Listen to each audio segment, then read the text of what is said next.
إن الحمد لله نحمده ونستعينه ونستغفره ونعوذ بالله من شرور أنفسنا ومن سيئات أعمالنا. من يهده الله فلا مضل له ومن يضلل فلا هادي له، وأشهد أن لا إله إلا الله وحده لا شريك له، وأشهد أن محمدا عبده ورسوله.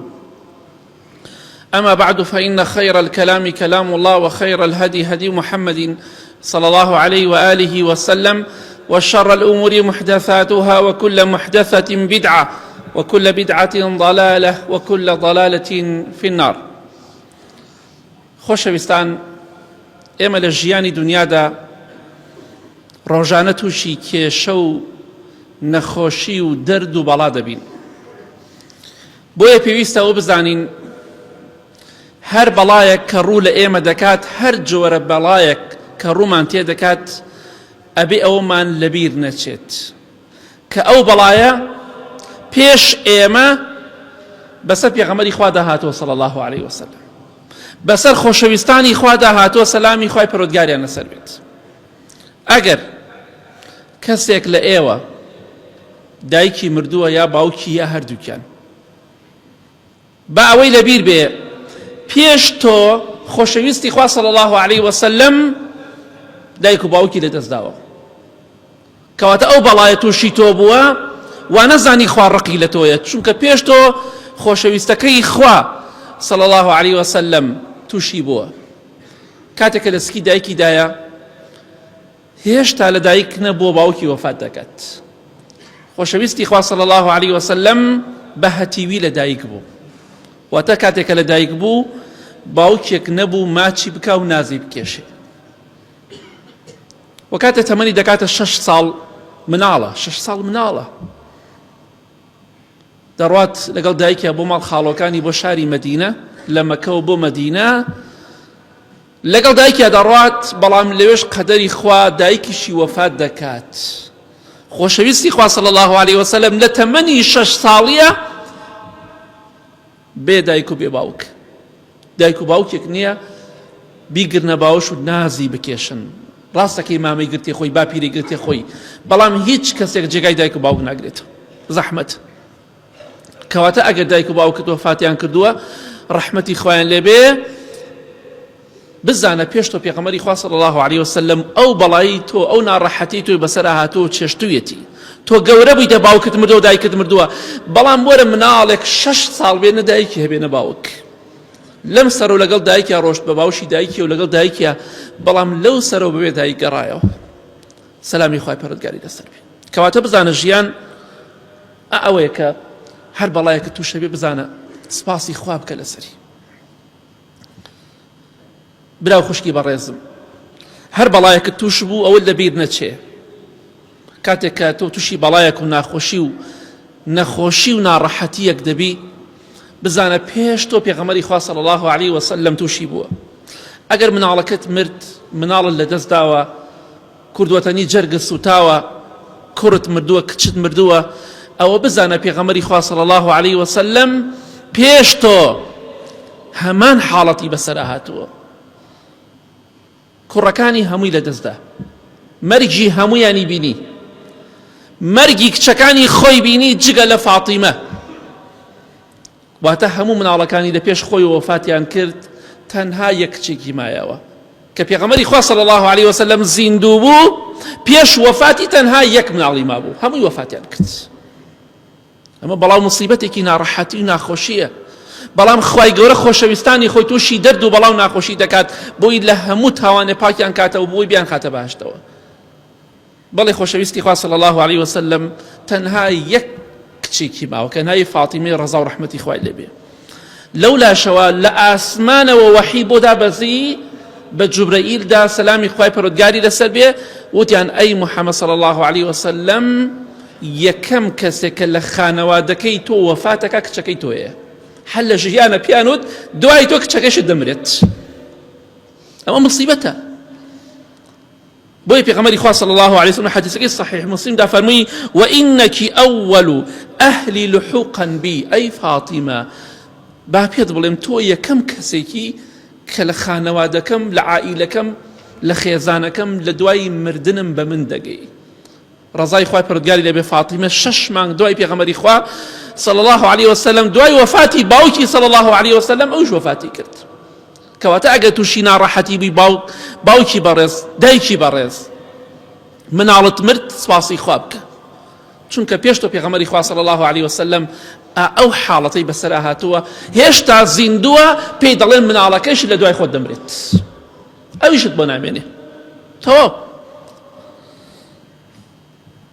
هەر کاتێک تووشی ناخۆشی و ناڕەحەتیەک دەبی، تووشی بەڵایەک و تاقیکردنەوەیەک دەبیت، ئەوەت لەبیر نەچێ کە پێش تۆ پێغەمبەری خوا صلی الله عليه وسلم ئەو ناڕەحەتی چەشتووە.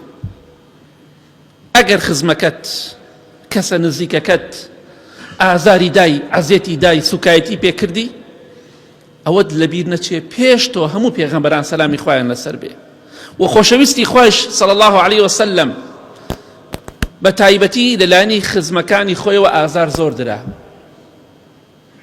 یەکێ لە سەحابەکان کە لە حەدیثێکی صحیح داتەوە تارەقی کوڕی عەبدوڵڵاه ڕەزای خوای لێبێ دەفەرمێ پێغەمبەری خوام بینی صلی الله عليه وسلم پێشەوەی مسلمان بم، بینیم لە بازاردا دەڕۆی لە بازاری ذەلمەجاز لە شاری مەکە، تەماشام کرد ئەم پیاوە نەمەناسی بە خەڵکی دەڵێ قولوا لا إله إلا الله تفلحوا، بە خەڵکی دەڵێ بڵێن لا إله إلا الله ڕزگارتان دەبێت، واز لە بتپەرستی بهێنن. بەڵام تەماشام کرد شتێکی سەیرم بینی، ئەم پیاوە دەڵێ بڵێن لا إله إلا الله ڕزگارتان دەبێ، پیاوێکیش بە بەردەوە شوێنی کەوتۆ بەردبارانی دەکات، بەردی تێگرێ ئەداتە بان لاشەی پێغەمبەری خوادا صلی الله عليه وسلم. تەماشام کرد خۆشەویستی خوا صلی الله عليه وسلم کە ناشی ناسم پاژنەی خوێناوی بووە، لاشەی خوێناوی بووە، خوێن لە قاچی دێتە خوارەوە. سبحان الله، ئەم پیاوە دەڵێ بڵێن لا إله إلا الله، ئەمیش بەردی تێگرێ لە دوایەوە. وتم ئەمە کێیە ئاوا بەردباران دەکرێ؟ وتیان ئەوە پیاوێکە ناوی محەممەدە صلی الله عليه وسلم دەڵێ من پێغەمبەری خوام صلی الله عليه وسلم. وتم ئەی ئەمەی بەردی تێگرێ بە دوایەوە بەردی تێگرێ خوێنی بەلاشایە دەهێنێتە خوارەوە برینداری دەکا، ئەم بە کێ بەردی تێگرێ؟ وتیان ئەوە ئەبوو لەهەب و مامی پێغەمبەری خوایە صلی الله عليه وسلم. سبحان الله، کەواتە ئاگادار بە ئەگەر عەزێت درای پێش تۆ عەزێت دراوە پێغەمبەری خوا صلی الله عليه وسلم لانی کەسەکانی خۆیەوە. سەحابەکان عەزێت دران لانی کەس و کارەکانیانەوە، لە لانی باوکیانەوە. موسعەب ڕەزای خوای لێبێ دایکی دەربەدەری کرد، سەحابە زۆربیان عەزێت دراون لە لانی دایک و باوکیانەوە. سەعدی کوڕی ئەبوو وەقاص ڕەزای خوای لێبێ دایکی هەڕەشەی لێکردی و نانواو ناخۆم. کەواتە ئەگەر عەزێت درایی لە لانی کەسە نزیکەکان خۆتەوە ئەوەت بیر نەچێ پێغەمبەری خوا صلی الله عليه وسلم عەزێت دراوە ئازار دراوە فەخر و شانازی پێوە بکەم مادەم ئەگە لەبەر خاتری خوا بێ، لە پێناو خوا دەبێت جێگەی شانازی و فەخرە بۆ تۆ. دەڵێم خوشک و برا بەڕێزەکان هەر بەڵایەکمان توش بوو پێویستە ئەومان لەبیر نەچێ کە پێغەمبەری خوا صلی الله عليه وسلم پێش ئێمە تووشی بووە، پێش ئێمە ناڕەحەتی ئەو بەڵایی چەشتووە. ئەگەر کەسێک لە ئێمە بەڕاستی تووشی ناخۆشی و ناڕەحەتیەک بوو بیری نەچێ، چونکە مردن لە پێشی هەمومانە. سبحان الله، پێغەمبەری خوا صلی الله عليه وسلم هێشتا زیندووە، لە ئاسمانەوە وەحی بۆ دادەبەزێ، پێی دەڵێن مردنت نزیکە، مردنت نزیکە. کەسێک لە ئێمە وەرە ئێستا پێمان بڵێن ساڵەتت دەمری، بە تاکیدی فڵان ڕۆژە مری، فڵان ساڵە مری، ئیتر تۆ ژیانە دەبێتە چی بەسەرادێ ژیانت؟ زۆر ناڕەحەتە. هەر ئێستا بۆ نمونە ڕەحمی خوا وایە کە تۆ نازانی کەی دەمری. ئەگەر بڵێن تۆ ڕۆژی بۆ نمونە دووشەمە دەمری، ئیتر تۆ هەموو یەکشەمەیە ژیانە دەبێتە دۆزەخ. تەواو، ئەم دووشەمەی لانەی ئەو دووشەمەیە کە من تیایە مرم. تەواو. خوای گەورەش دەفەرمێ لە سوورەتی نەسر کاتێکە خوای گەورە دینی ئیسلامی سەرخست، ئەو کاتە فەسەبح بحەمدی ڕەبیکە وەستەغفیر إنه كان توابا. ئەمە پێغەمبەری خوا صلی الله عليه وسلم خوای گەورە پێی دەفەرمێت تۆ بەرەو مردن دەڕۆی، هێشتا زیندووە، پێی دەوترێ خۆت ئامادەکە بۆ مردن، لە کاتێکە پێغەمبەری خوا صلی الله عليه وسلم ئامادەیە. کەواتە ناڕەحەتی توش ئەبێ لە پێناو خوادا لەبەر خاتری خوا کە موسڵمانی خەم مەخۆ سپاسی خوا بکە پێش هەموو شتێک و بزانە پێش تۆ خۆشەویستانی خوا ئەو ناڕەحەتیان چەشتووە سەلامی خوایان لەسەر بێ لە حەدیثێکی صحیح داتووە پێغەمبەری خوا صلی الله عليه وسلم معاذی نار بۆ یەمەن فەرمووی ئەی معاذ لەوانەیە دوای ئەم ساڵ تۆ من نەبینیتەوە جارێتر لەوانەیە کە هاتیتەوە بەلای قەبرەکەم و مزگەوتەکەما بڕۆی بەلای مینبەرەکەما بڕۆی معاذ ڕەزا و ڕەحمەتی خوای لێبێ معاذی کوڕی جەبەل دەستی کرد بە گریان چونکە لە پێغەمبەری خوا صلی الله عليه وسلم دا ئەبڕێ بێگومان کاتێک کە معاذ گەڕایەوە پێغەمبەری خوا وەفاتی کردبوو صلی الله عليه وسلم لە ژیاندا نەمابوو بۆیە ئیمامی عقبەی کوڕی عامر ڕەزای خوای لێبێ لە صحیح بوخاری مسلم داتوە دەفەرمێ پێغەمبەری خوا صلی الله عليه وسلم دوای 8 ساڵ چون نوێژی لەسەر شەهیدەکانی غەزای ئوحود کرد دوای 8 ساڵ لە وەفات و شەهید بوونیان و پێغەمبەری خوا صلی الله عليه وسلم وەکو خواحافیزیەک لە زیندوەکان و مردوەکان خواحافیزی لە مردوەکان کرد خواحافیزیشی لە ئێمە کرد بە ئێمەی دەوت ئەوە تا بە معاذ دەڵێ لەوانەیە ساڵێتر من نەبینیتەوە هاتیتەوە من نابینیتەوە بێگومان نەیبینی بەڵێ ئیمامی عقبە دەفەرمێ خوتبەی بماندا پێغەمبەری خوا صلی الله عليه وسلم دوایەوە کە نوێژی لەسەر شەهیدەکانی ئوحود کرد ئەفەرمێ والله آخر بینینێک بوو لەسەر مینبەرەکە بینیم آخر مینبەرێک بوو آخر مینبەر کە بینیم لەسەری پێغەمبەری خوا صلی الله عليه وسلم جمعەیەک لە جمعەکان بینیم کە دوایەوە کە نوێژی لەسەر ئەوان کرد ڕەزا و ڕەحمەتی خوای لێبێ لەسەر شەهیدەکانی ئوحود والله آخر جا لەسەر مینبەر بینیم جمعەکەی تر پێغەمبەری خوا صلی الله عليه وسلم وفاتی کرد ئەوە ژیانی دنیایە ڕۆژێکیش دێ هەمومان دەمرین آخر جمعەمان دەبێ ڕۆژێکیش دێ من آخر خودبەم دەبێت دوای ئەو خودبەن هاتم تاوە ئێوەش آخر جمعەتان دەبێت لەم ژیانەدا کەواتە خۆت ئامادەکە بۆ مردن بۆ دوای مردن یا ربی خوای لە گوناهکارمان خۆش بی آخرمان بەخێر بگێڕی نوێژ و ڕۆژ و عیبادەتمان لێ قبول کەی ئامین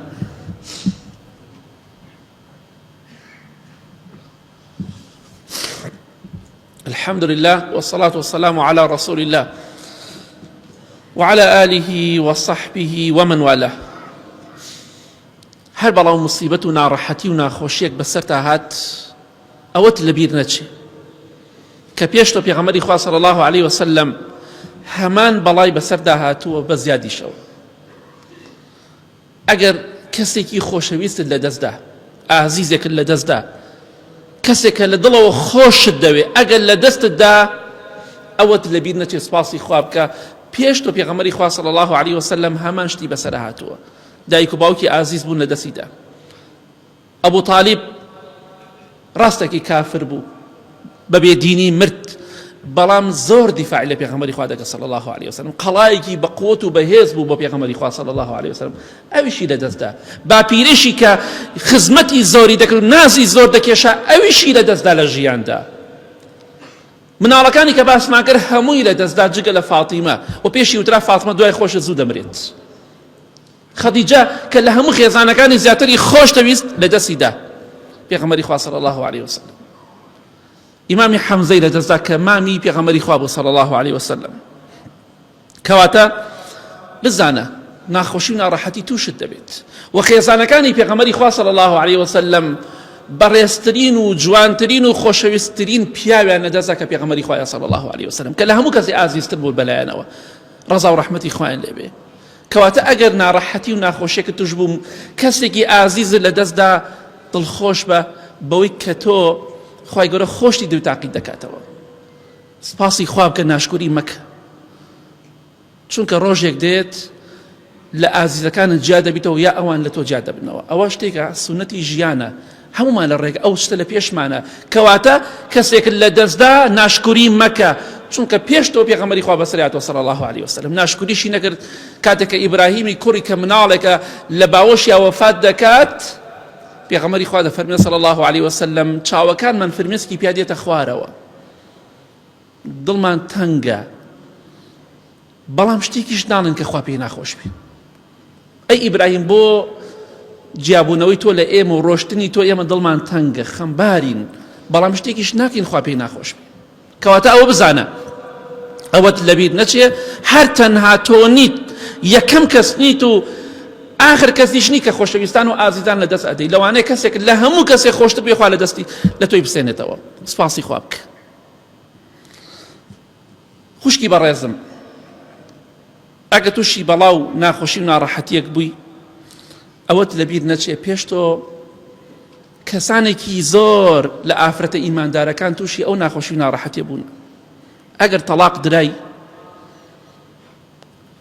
لەگەڵ پیاوەکەتدا جیا بوویتەوە ئەوە بزانە کە پێش تۆ پێغەمبەری خوا صلی الله علیه وسلم هەردوو کچەکەی تەلاق درا لەلایەنی کوڕەکان ئەبوو لەهەبەوە کچەکانی تەلاق دران. کەواتە تۆ یەکەم کەسێک نیت. کچەکانی سەحابە کچی سەحابەکان خوشکی سەحابەکان خێزانەکانیان زۆربیان تەلاق دران. کەواتە تۆ یەکەم کەسێک نیت. بۆیە سپاسی خوا بکە لەوانەیە خێرێکی گەورەی تێدا بێ بۆمە تۆ ئەو مەسەلەیە کە تۆ لە کەسێک جیا بوویتێتەوە، چونکە کەسانێکی زۆر هەیە لە یەکتری جیا بوونەوە زیاتر خێر و بەرەکەت ڕژا بەسەریانە. بۆیە ژیان لەگەڵ پیاوێکە کە خراپ بێ حاجەزی پیاوێکی نامرد ئەگەر ئینسانی ئافرەتی چاک لەگەڵیا بژی هیچ خۆشی و بەختەوەریکی تیان نییە. بۆیە تەلاق و جیابوونەوە خۆشتر و باشترە لەوەی کە لەگەڵ پیاوێکە بژیت قەدر و ڕێزت نازانێ، یاخود لەگەڵ ئافرەتێکە بژیت کە قەدر و ڕێزت نازانێ. جیابوونەوە باشترین حەلە. ناکرێت لەبەر خاتری مناڵێ دوو مناڵ تکاتان لێکم دەیە هەجار باسمان کردووە، ناکرێت لەبەر خاتری مناڵێ دوو مناڵ ژن و پیاوێ جوانە مەرکن. ناگونجێن با جیابنەوە هەزارە کەسەیە دایک و باوکی مرد و هیچیشی بەسەرا نەهات. پێغەمبەری خوا صلی الله علیه وسلم تەمەنی 6 ساڵ بوو دایک و باوکی نەبوو. هیچ کەسێک دوای دایک و باوکی نامرێت چی دێتێ ئەگەر نەگونجان بەیەکەوە هەم خۆیان بەدبەختە بن هەم مناڵەکانیان بەدبەختەکەن. بۆیە خوشکی بەڕێزم ئەگەر تەلاق درای پێش تۆ کچەکانی پێغەمبەری خوا صلی الله علیه وسلم و کچی سەحابەکان و خوشکەکانیان تەلاق دراوە وا نەزانی خوا ڕقی لە تۆیە. ئەو بەسەر خۆشەویستی خوا داهاتوە صلی الله علیه وسلم. والله هەر بەڵاو ناخۆشی ناڕەحەتێک توش دەبێت ئەبێ بیری ئەوە بکەیتەوە کە پێش تۆ پێغەمبەری خوا صلی الله علیه وسلم بەسەریا هاتووە. ئەگەر کەسەکانت خزمەکانت ئازیزەکانت یاخود دوورەکان ئەگەر تۆمەتی خراپیان داوە پاڵت بوختیانیان بۆ کردی ناشرینیان کردی سوکایەتیان پێ کردی ئەوەت لەبیر نەچێ کە پێش تۆ بەسەر پێغەمبەری خوا داهاتوە صلی الله علیه وسلم. پیان دەوت ساحر. پێغەمبەرانی پێشوش بە هەمان شێوە سەلامی خوا لەسەر پیان دەوترا ساحر، شێت، شاعیر، پیان دەوترا سابیئی واتە ئەستێرە پەرست و مانگ پەرست. سبحان الله بە پێغەمبەران وتراوە سەلامی خوایان لەسەر بێ. پیان وتراوە کافر، پیان وتراوە عەمیل و بەکرێ گیراو وأعانه عليه قوم آخرون. دەیانوت ئەمە کۆمەڵە کەسێکە ئەمە عەمیل و بەکرێ گیراوە یارمەتیە دەن محەممەد صلی الله علیه وسلم. ئەگەر ئەم شتانەت پێوترا دڵنیا بە پێش تۆ بە پێغەمبەران وتراوە سەلامی خوایان لەسەر بێ. ئەگەر بوختیانیان بۆ کردی پێش تۆ بوختیان بۆ عایشە کراوە ڕەزا و ڕەحمەتی خوای لێ بێ. یعنی تەماشاکە سبحان الله پێغەمبەری خوا صلی الله علیه وسلم خێزانەکانی بەتایبەتی عایشە ئیمامی ئەبوبەکر ڕەزای خوا لێ بێ لەگەڵ خێزانەکەیدا و لەگەڵ خانەوادەکەیدا ئەم دوو بنەماڵە و خانەوادە کە بەڕێزترین خانەوادە و بنەماڵە بوون سەلامی خوایان لەسەر بێ یەک مانگی ڕێک ئێش و ئازاریان چەشت لەلایەنی منافیقەکان و بوختیان کرا عایشە زینای کردووە پەنا بەخوای گەورە. قورسە پێت بڵێن خێزانەکەت زینای کردو بەدڕەوشتی کردو، قورسە بڵێن کچەکەت ئەی ئەبوبەکر بەدڕەوشتی کردو پەنا بەخوای گەورە. بەڵام خوای گەورە ئاەتی ناردە خوارەوە کە عایشە پاکە ڕەزا و ڕەحمەتی خوای لێبێ و بوختیانیان بۆ کردو هەڕەششی لەوانە کرد کە بوختیانیان کردو بۆ دایکی ئیمانداران ڕەزا و ڕەحمەتی خوای لێ. بۆی ئەگەر بوختیانیان بۆ کردی سوکایەتیان پێ کردی ناشرینیان کردی ئەوەت لەبیر نەچێ تۆ لە عایشە بەڕێزتر نیت، لە پێغەمبەری خوا صلی الله علیه وسلم بەڕێزتر نیت، لە ئەوبەکر بەڕێزتر نیت. بوختیان و تۆمەتیان بۆ دروست کرد بەڵام دڵنیا بە ئین الله یدافع عن الذین آمنوا. خوا دیفاع لە ئیماندارەکە تۆ پاک بە دڵنیا بە ئەگە لە دنیاشە خوای گەورە تۆڵەت بۆ نەکات لە قیامەت تۆڵەت بۆ دەکاتەوە مادەم پاک بی و ڕازگۆ بیت بوختیانیان بۆ کرد بێتی. کەواتە دڵخۆش بە بەوەی کە ڕۆژێک دێت خی گەورە تۆڵی تۆ دەکات و لەو کەسێکی بختیانی بۆت کردووە. آخر خاڵە دەمەوێت باسی کەمەوەیە ئەگەر بەڵاو ناخۆشی ناڕەحەتیەکمان توش بوو ئەومان لەبی نەچێ پێش ئێمە بەسەر پێغەمبەری خوا داهاتوە صلی الله عليه وسلم، بەسەر پێغەمبەران داهاتوە سەلامی خوایان لەسەر بێت، بەسەر پیاوچاکان هاتووە. ئەگەر لە وڵاتی خۆت دەریان کردی، لە شوێنی خۆت دەریان کردی، زوڵمیان لێ کردی، ئەو بزانە پێش تۆ ئەو حاڵەتە بەسەر پێغەمبەران داهاتوە سەلامی خوای لەسەر بێ. موسا سەلامی خوای لەسەر بێ دەربەدەر بوو، ئیبراهیم سەلامی خوای لەسەر بێ دەربەدەر کرا لە دەستی نەمرود، چەندەها پێغەمبەر سەلامی خوایان لەسەر بێ. خۆشەویستی خوایش صلی الله عليه وسلم لە شاری مەکە دەرکرا، ڕۆشت، خوای گەورە فەرمی بڕۆ تەواو، وڵاتی خۆی وەتەنی خۆی بەجێهێڵا، نیشتمانی خۆی بەجێهێڵا. بۆیە کاتێک کە ڕۆشت چوە بەرزایەک لای کردەوە، سەیری مەکەی کرد، فەرمی ئای چەندە پاکی، چەندە وڵاتێکی پاکی، چەندە شارێکی پاکی، چەندە خۆشەویستی لە دڵی مندا ئەی مەکە. واللهی ئەگەر قەومەکەم منیان دەرنەکردایە قەت لە تۆ دەرنەئەچووم، قەت لە غەیری تۆ جێگیر نەدەبووم، بەڵام قەومەکەم دەریان کردم. کەواتە ئەگەر ناڕەحەتی توش بوو، زوڵمیان لێت کرد، تەعدایان لێت کرد، هەر کەسێک بوو بیدە بەدەستخواوە، تەواو دڵنیا بەخوای گەورە تۆڵەت بۆ دەکاتەوە. سەحابەکان ڕەزا و ڕەحمەتی خوایان لێبێت تەعەزیب دران، دەربەدەرکران لە شاری خۆیان، مەکەیان بەجێهێڵا. ئیمامی بوخاری ڕەزا و ڕەحمەتی خوای لێبێت لە غەریبیان مرد، بوختیانیان بۆ کرد، دەربەدەریان کرد، هەر لە غەریبیا بە خەم و خەفەتەوە مرد. ئیبن تەیمیە ڕەحمەتی خوای لێبێت، ئیمامی ئەحمەد کێ هەموویان. بۆیە ئەگەر تۆ زوڵمت لێکرا وا نەزانی یەکەم کەسێکی، سپاسی خوا بکە کە زاڵم نیت، مەزلومی. بۆی ئەمانەی کە باسم کرد، ئەوەی ئەمڕۆ باسم کرد، ئەوەی ئاگادار بین کاتێ بەڵای مصیبەتێکمان تووشە بێ وا نەزانی خوا ڕقی لە ئێمەیە. پێش تۆ خۆشەویستانی خوا تووشی بووە، تۆش سپاسی خوا بکە، ئینشاڵڵا خوای گەورە ئەجر و پاداشتێکی گەورە بۆ دەستنیشان دەکا و پێشت دەبەخشێت لە ڕۆژی قیامەتە. اللهم اغفر للمؤمنين والمؤمنات والمسلمين والمسلمات الأحياء منهم والأموات من أهل السنة والجمعة والجماعات. يا ربي خوايا الشفاء نخوش كان من بدي بتايبتي أواني داوي دعاء خيريان كدوا.